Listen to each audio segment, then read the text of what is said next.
Welcome, everybody. Welcome back to the podcast. This is Brian. Hey, I've made video before about the flock cameras, and I've exposed what I believe they're doing, which is end up being correct. They're doing a lot more than I even said. A lot more people are involved. And I want to show this video because this is actually at a council meeting, which the mayor didn't show up and he got blasted for it at the end. So don't stop till the end because it's really good. But it pretty much shows how these cameras are taking away your Fourth Amendment rights of the Constitution. And if you don't know the Fourth Amendment right of the Constitution, please read it.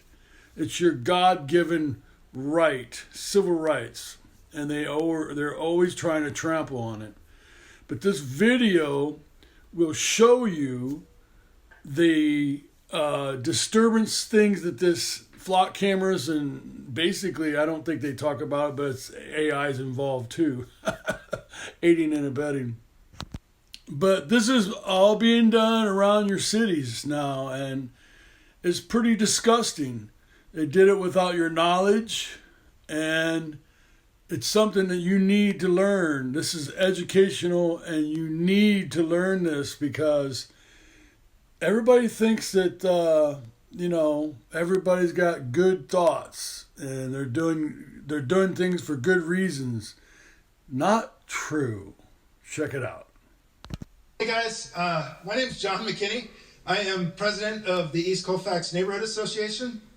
And wow, when I ran for president of our neighborhood association, I was going to advocate for some sidewalks, clean up a few alleys, and afterward, I was going to have a few brewskis with my neighbors. I never could have imagined that it involved trying to stand up for our Fourth Amendment right as an American. And I want to thank everybody here for standing up for my neighborhood and the citizens within it. I'm a technology consultant, mainly related to broadband. I take complex technology issues and I break them down into simple terms. And so what I wanted to do is break down what this flock technology does in simple terms. So let's talk about what flock is. It's two things. Number one, it's a series of cameras. And we're used to cameras all over the town. These cameras work off a solar panel. Can be mounted on a street light, they can be mounted on a post. They've obviously been in our community for just a few months now. But they have a sensor that as you drive by with a vehicle, it takes a video and a photo of the car. Now, with that, it takes that photo, does a little bit of magic inside of the camera, but not very complicated magic. And then it uses the cellular system to send that technology to a back-end server, a database. It used to be, back in the day, that a picture is worth 1,000 words. In Flock's case, the picture is worth 1,000 search terms. So what it does is it creates what they refer to as a vehicle fingerprint. It takes different features about that car. So you can't just take off your license plate to get around it. We don't recommend that either way. That includes the color of your car, the style of your car, features about your car. It also is intelligent enough to start to figure out what the make and model of that car is, all through machine learning. It's always good to read a patent to find out where this technology is going, because that is the true intent. You want to defend that intent. That's the purpose of a patent. And this patent for Flock actually talks about the back-end database and how it can determine race, it can determine the clothes that somebody's wearing, and other features, height, weight. So many features about an individual that are actually very personal information. And with that, I think it's not hard to see where that can lead beyond cars. So it's not just cars. Eventually, this can definitely lead to bicycles and pedestrians, meaning that anytime we leave our house, we'd be under constant surveillance. Now, the other part of Flock that is really interesting is they didn't necessarily start out marketing to police departments. They actually market to large companies like Target, Walmart. There was one, as I was going into Buc-ee's the other day, I saw a Flock camera. And when they're marketing to these companies, they don't talk about data security. They talk about a 60,000 camera network with 6,000 agencies and how They're creating a data net. But what they also sell with that is predictive technology, crime prevention, thinking about what you're doing before you're doing it. Yeah, just alone in Denver, it's capturing 2 million images a day. They're tracking us as we're going. Oh, I'm sorry, 2 million a month. Thank you. In press releases that you're going to read about the contract the mayor signed this morning, it's going to be presented that he's taking care of this data security. And what he's done is he's requiring a memorandum of understanding with other agencies. I don't know that a memorandum of understanding can override somebody's religious conviction if they're trying to get information out of our database. This data is not being stored on the hard drive of a computer under Commander Herrera's desk. This is data that's being held off-site by a private company, right? It'd be nice if it was under your desk. We could kick the machine and unplug it, right? If we felt like somebody's going to get to it, but we can't do that. And then really the only way to prevent the sharing of this data in any manner is to not create the data in the first place. And that's...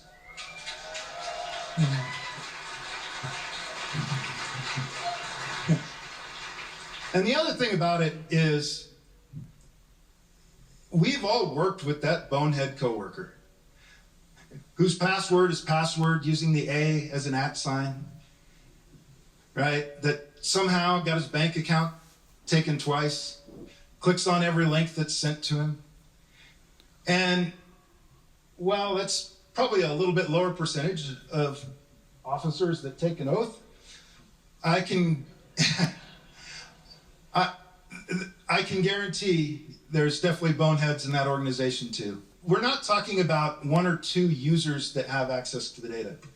We're talking about, in the police department, hundreds of users? How many users, Commander Herrera? So 700-800 users in 6,000 agencies?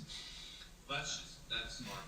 Well, no, but yeah, your police, yeah, the Denver police, 700-800 users. But if we take that average among larger departments and smaller departments, that means that we may have 30,000 passwords out there for this system.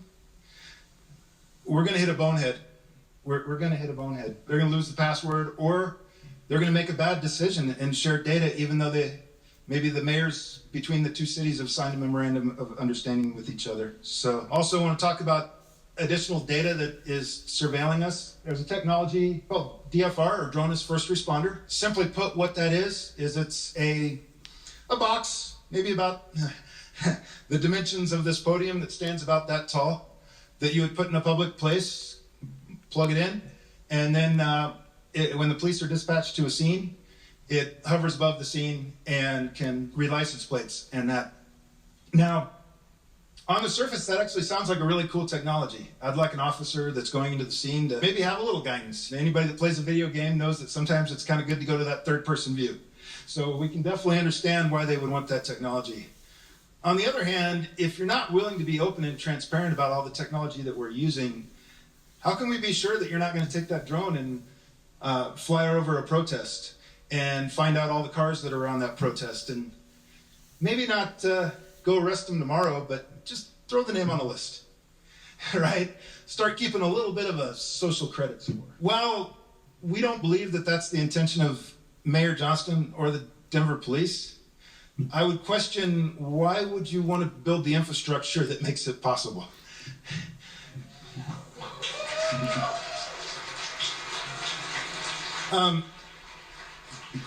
In addition, one of the other technologies is a technology called ShotSpotter, and it waits for something that has a sound signature of a gunshot, and it pinpoints where that occurs using microphones throughout the city. However, as people have started exploring the limits of this technology, we're starting to hear about it being turned on just to kind of record for maybe a fight going on, or possibly even conversations. We don't believe that's the current intent for this technology, but why are we putting in infrastructure that makes it possible?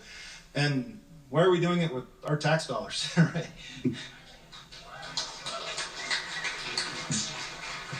So with that, we've developed a question on behalf of the East Colfax Neighborhood Association. And that is, Tim, the mayor's office, what are your concerns about potential city liability from the use of flock technology? and the loss of that data to outside sources. My name is Tim Hoffman. I'm in the mayor's office. I serve as his director of policy. I appreciate the question. I think one of the topics that we've been talking about with council members, I know that this has been a concern that's been brought up a couple of times in some of these R&O meetings, are around some of the potential Fourth Amendment implications around whether or not this would be a violation, this type of data protection. Is that the genesis of the question, or is it something else? I think there's an open disagreement about whether this is a Fourth Amendment violation. As a neighborhood, we 100% believe it is. The mayor's office, the mayor's office has stated that there's no expectation of privacy once you enter the public right-of-way. And my feeling is that kind of surveillance, it erodes our right to religion, it erodes our right to travel freely, and it erodes our right to explore life without experiencing consequences for every little mistake. Just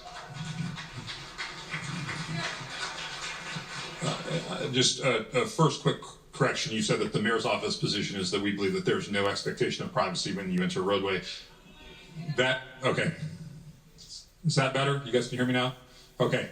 I just want to be very clear that it is not the position of the mayor or the mayor's office that you have no expectation of privacy when you enter a roadway. What he is referring to...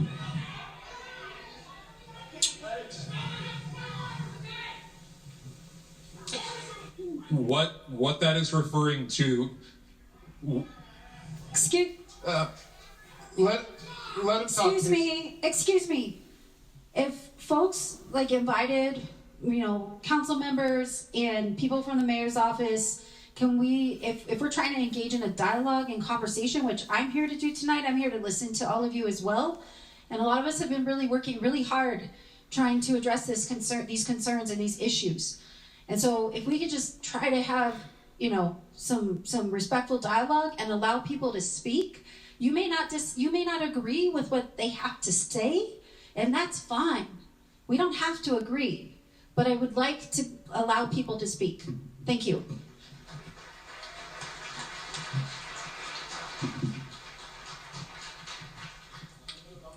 Thank you, Councilwoman Gonzalez-Gutierrez. What I was saying is that what the reference is to the legal standard around whether or not there's a Fourth Amendment violation when it comes to these type of surveillance technologies.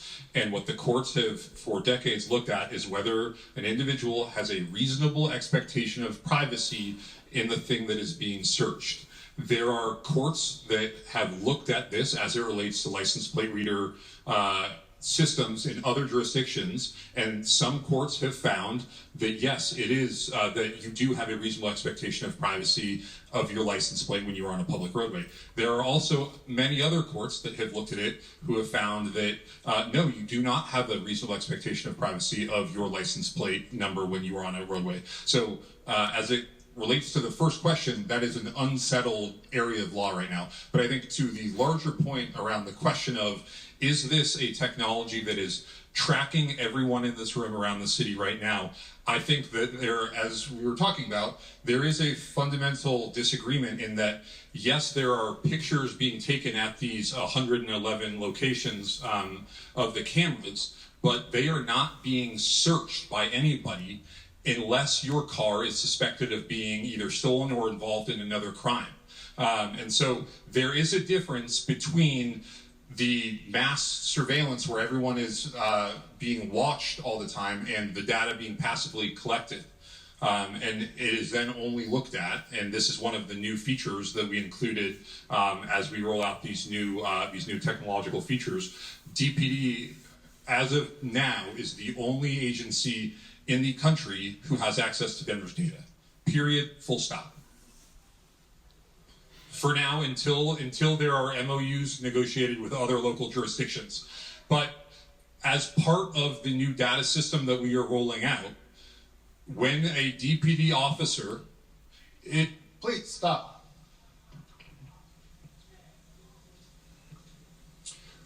When a DPD officer is going to search for a license plate, there will be an enumerated list of crimes that they will have to select that will then enable them to search for that vehicle. So it is not as though they can type into an open box any reason for why they are doing it. It will be an enumerated list of either Colorado or Denver-based crimes that would then enable them to search for it. So I think, again, there's simply a disagreement over whether or not the passive collection of these license plate images that is then held on this system but is not accessed or looked at by anyone constitutes the mass surveillance that it's being portrayed as, or if it's only when you, or it's not even you, when your vehicle is suspected of being involved in a crime or has been stolen or otherwise, it would then be queried into the system, and if it exists from the last 30 days, then it would pop up into the Flock system. So the question is actually about liability. What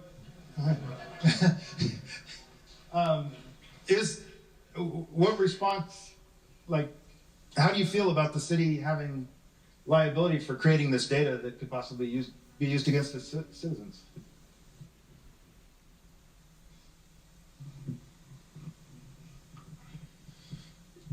Can you say a little bit more about what you mean by used against the citizens? Well, let's say that a citizen from the state of Texas was seeking abortion care and coming to Colorado, and their data had been released through Flock, and it was identified that they had come to Colorado to get an abortion. Maybe they get picked up by a bounty hunter, and they get brought back for justice, or the Texas version thereof. Now that person has experienced damage because of data that was collected by the city of Denver. I would believe that would cause a great liability for the city. Yeah, so a couple things. Number one, we have shut off access to every jurisdiction outside of the state of Colorado. That's been the case for several months now. We now have shut off access to every jurisdiction outside of Denver. So a Texas jurisdiction simply does not have access to Denver's data. They cannot get it.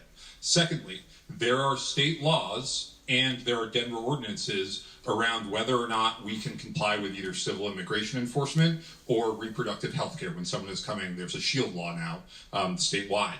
And so Flock has set in parameters that there's absolutely, in the state of Colorado, no searching for any sort of terms that have any sort of implication around immigration enforcement, civil immigration enforcement, or reproductive health care. It's just not something that in the current system that we have built in this Denver model. Okay, yeah, for the sake of time, we'd like to just get a quick response if anybody from City Council. Oh, and thank you, Councilwoman Lewis, for being here. We always appreciate your support for East Colfax. We love you. All right, thank you all for inviting me here so much and for coming and spending your time. I'm Sarah Perry, I'm one of your council members at large. A few responses to that. I think it's missing the forest for the trees a little bit to say that now that we've locked out everyone other than Denver police, as of this morning, by the way, which the mayor could have done at any time. Now that we've done that, we're thinking about letting access back in. And John is actually hitting the nail on the head here, because in addition to this large searchable database, which officers can access without any kind of reasonable suspicion or warrant. So I do take objection to the mayor's office saying that you have to be suspected of a crime. You only have to be suspected of a crime in the mind of an officer doing a search. There's no legal standard that's applied, and it can be totally investigatory. And I also, and in addition to that, if you meet that kind of legal standard, so if someone in Texas, where abortion is a crime, does get a warrant, and we have created these images, and so then at that point we may be in a legal situation where we're handing them over and we're helping people who came here to get reproductive health care be prosecuted for it back home, and I'm not okay with that under any circumstances. I'm just not. The other thing I want to respond to really quickly is I just want to be really clear about how we got on the national network, because the primary presentation today about the way that we're tightening this up so much is we got off this national network in April. We're going to get off the state network. We're going to remove the logins for the 2 FBI officers who we gave logins to through DPD itself, any of which we could have done at any time. But the way we got on the national network was we signed an agreement to get these cameras and to create a searchable database for ourselves. It said nothing about a national network. It said nothing about a state network, and DPD did not know, the mayor's office did not know, certainly council did not know, certainly you all did not know that we were on that national network until city council started asking questions after we'd been on it for a year. Flock put us on it without any permission and without telling us, And we've decided that this company is so trustworthy that we can do a little handshake deal with them. I am not okay with it.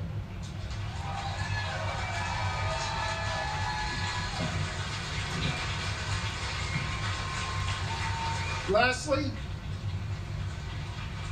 I need to deliver one clear message to the mayor.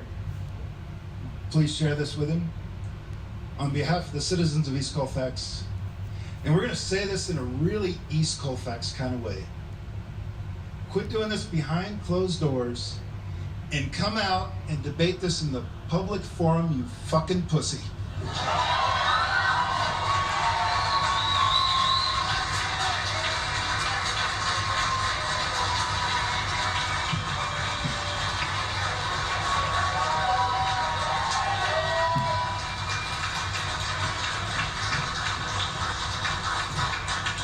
Thank you, John. I would like to add that these council people that signed this agreement to have this come in, regardless if they were lied to or not, the city got paid for that. The city got paid to obey by the council, the city government. And this is why I hate the city government, because they're not for you. And it's just like the AI crosswalks that all put in that people really don't know about. They got paid for that. And if you don't think it did, look at online. You'll see where Las Vegas got huge amount of money for allowing them to do exactly that. So they got paid for this too. Don't forget that. And isn't that a coincidence that the mayor did not show up for that meeting that was so concerning to the public? He didn't show up, and that's a bad sign. That's a sign of corruption. Now, I put this out there before, other videos that I have put on my podcast, which you can go on Brian's Government Audit on YouTube, and you can search it. And it's about the flock cameras, how they are spying on you and controlling you. And people, let's just get real about this. There's a lot of videos out there that they're using these flock cameras already and AI stuff to watch you, to police you. And there's a lot of videos that innocent people are getting accused of things because they think they're so smart, and they're pretty stupid. They don't even investigate. They just look at a couple things here and there, and they said, "Yep, that's the one." And they're going after innocent people. So this is why it's totally 100% wrong. It's against the Fourth Amendment of the Constitution. It's bad enough where you got officers running plates all day long to see if you got warrants, insurance. That's a Fourth Amendment also. So by the cameras being against the Fourth Amendment, because you should be able to travel without your license plates being taken a picture or video of, it's the same thing where officers should not be allowed to run your plates because they are breaking the Fourth Amendment of your Constitution of Civil Rights. It's, to being able to travel without being searched by a plate that gives them a huge amounts of data. Now they got AI doing a lot of stuff for them, and we wouldn't do that. Well, they get their foot in the door. What happens? They end up doing that, exactly that. So I say thumbs down on the freaking council people for going against the people, because they knew damn well what they would say. That's why they didn't tell you. That's the proof right there. If they didn't think there was a problem with it, they would have announced it to everybody. They didn't, did they? I say boo-hoo and down to the government, the corporated government that goes against the people all the time. And I give thumbs up to this guy that's exposing and saying what the people want to say that the council just can't hear.